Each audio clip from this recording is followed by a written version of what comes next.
Pada video kali ini kita akan membantah tuduhan dari channel Sunnah Nabi tentang pembunuhan Abu Afaq oleh perintah Rasulullah. Mari bela Islam dan Rasulullah Shallallahu Alaihi Wasallam dengan support channel ini.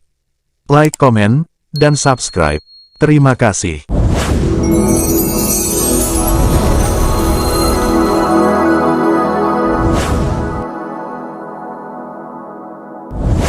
Nabi Muhammad tiba di Madinah sekitar tahun 622 M, sejumlah penduduk setempat mulai tidak menyukainya.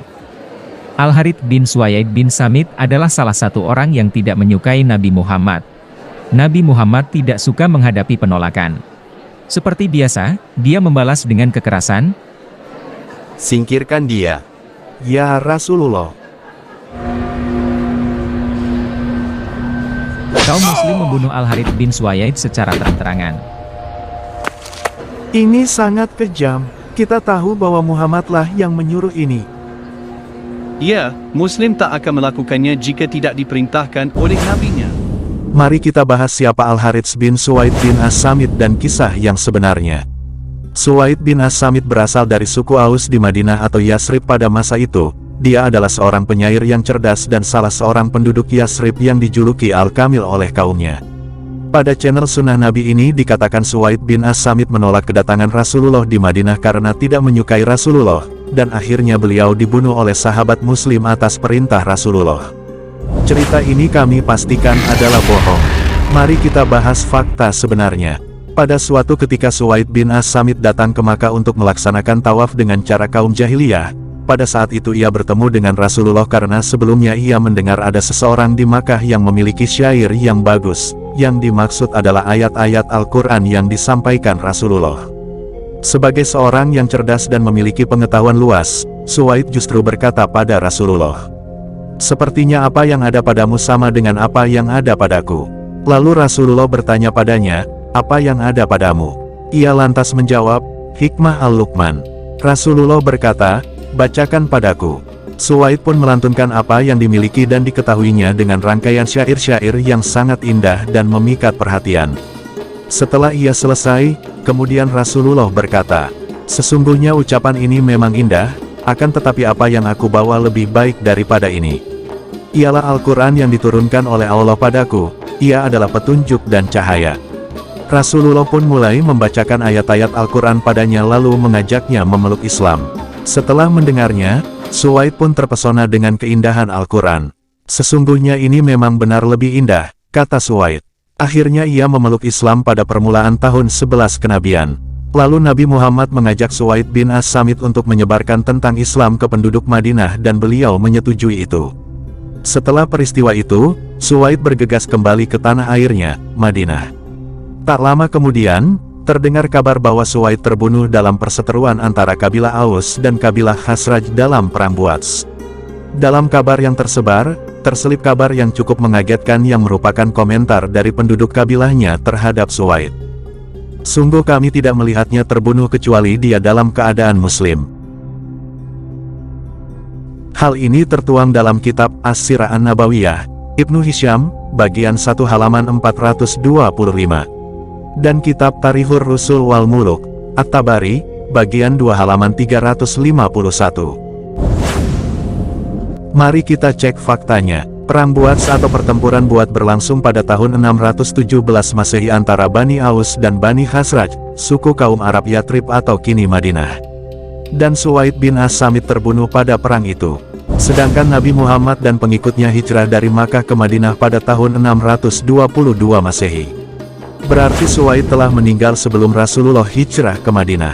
Kelihatan kalau cerita pada channel Sunnah Nabi ini pendusta. Bahkan dinarasikan kalau kisah bohong itu begitu kejam, tapi bagaimana dengan ayat yang ada pada kitab saudara kita ini? Yohanes 15 ayat 6. "Barang siapa tidak tinggal di dalam aku, ia dibuang keluar seperti ranting dan menjadi kering, kemudian dikumpulkan orang dan dicampakkan ke dalam api lalu dibakar. Sepertinya dibakar itu lebih kejam daripada pedang." Abu Afaq adalah seorang Yahudi tua, konon berusia 120 tahun, anggota suku Banu Ubaidah.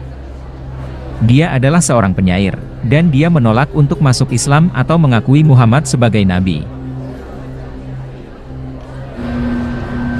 Kaum muslim membunuh Al-Harits bin Suwaid secara terang-terangan. Dipercaya, orang-orang muslim itu baru saja membunuh bin Suwaid dengan darah dingin. Ia merasa perlu menulis puisi untuk memprotes kejahatan yang dilakukan Nabi Muhammad dan para pengikutnya. Esokan harinya, dia membacakan puisi protesnya kepada orang-orang Madinah. Ketika Nabi Muhammad mendengar puisi Abu Afak, dia merasa terhina. Sama seperti sebelumnya, dia menanggapi dengan kekerasan. Siapa yang akan menangani bajingan ini bagiku? Seorang muslim bernama Salim bin Umair berkata, Aku akan membereskannya ya Rasulullah. Dia tertidur sekarang. Ini kesempatanku. pengikutnya yang tidak. Pada video ini dijelaskan bahwa Abu Afak dibunuh oleh sahabat Rasulullah, Salim bin Umair atas perintah Rasulullah, karena Abu Afak selalu menyindir atau menolak kehadiran Rasulullah dan ajaran Islam di Madinah dengan syair-syair satirnya yang begitu tajam. Benarkah ini perintah dari Rasulullah? Tentu tidak, karena tidak ada satupun literasi yang mengatakan bahwa Rasulullah yang memberikan perintah untuk membunuh Abu Afak. Dalam literasi-literasi hanya memberi dugaan-dugaan yang tak pasti dan pastinya tak dapat dipercaya, sehingga ini adalah fitnah. Terlepas dari pembunuhan yang dilakukan oleh sahabat tersebut terlihat kejam dan tak manusiawi, tapi bagaimana dengan ayat ini? Yosua 6 ayat 21. Mereka menumpas dengan mata pedang segala sesuatu yang di dalam kota itu, baik laki-laki maupun perempuan, baik tua maupun muda, sampai kepada lembu, domba, dan keledai. Semua dibantai tak kenal tua, muda, perempuan, sampai lembu, domba, keledai pun digas. Coba pikir, apa salah domba, lembu dan keledai? Berbeda dengan apa yang diajarkan Rasulullah. Dari Abdullah bin Umar, ia berkata, Aku mendapati seorang wanita yang terbunuh dalam sebuah peperangan bersama Rasulullah. Kemudian beliau melarang membunuh kaum wanita dan anak-anak dalam peperangan. Hadis riwayat Bukhari 3015 dan Muslim 1744. Dari Anas, sesungguhnya Rasulullah bersabda, Pergilah kalian dengan nama Allah, dengan Allah dan atas agama Rasulullah. Jangan kalian membunuh orang tua yang sudah tidak berdaya, anak kecil dan orang perempuan, dan janganlah kalian berkhianat. Kumpulkan ganimah-ganimahmu, dan berbuatlah maslahatlah, serta berbuatlah yang baik, karena sesungguhnya Allah senang kepada orang-orang yang berbuat baik. Hadis riwayat Abu Dawud. Sekarang siapa yang terlihat kejam? Pikirkan dan bertaubatlah. Itulah informasi yang ingin kami sampaikan dalam video ini. Kami berharap video ini bermanfaat bagi kita semua. Mari bela Islam dan Rasulullah dengan support video ini. Berikan like, komen, dan subscribe. Terima kasih. Assalamualaikum warahmatullahi wabarakatuh. Konten ini disusun dengan tujuan informatif dan reflektif. Kami selalu mendorong penonton untuk mencari informasi lebih lanjut dari sumber yang dapat dipercaya dan untuk melakukan tindakan yang positif untuk memperbaiki dunia di sekitar kita.